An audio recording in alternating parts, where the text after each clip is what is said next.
ఓ స్త్రీ, నీవెవరు అనుకున్నా ఒక వ్యక్తివి కాదు, ఒక శక్తివి.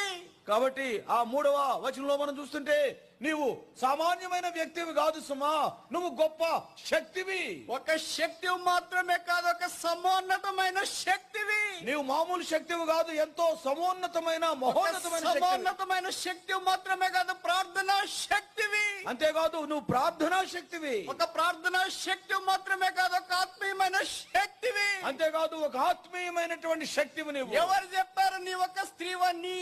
కాబట్టి నువ్వు ఎవరు చెప్పారు నీ ఒక వ్యక్తివని? ఎవరు చెప్పారు నీవు బలవని? ఎవరు చెప్పారు? Bible says you are the mighty power in the sight of the Lord. బైబిల్లో రాయబడింది, దేవుని యొక్క దృష్టిలో నీవు ఒక మహత్తరమైన శక్తివి, సమ్మోహన శక్తి. నీవు సమ్మోహన శక్తివి. You can deliver any number of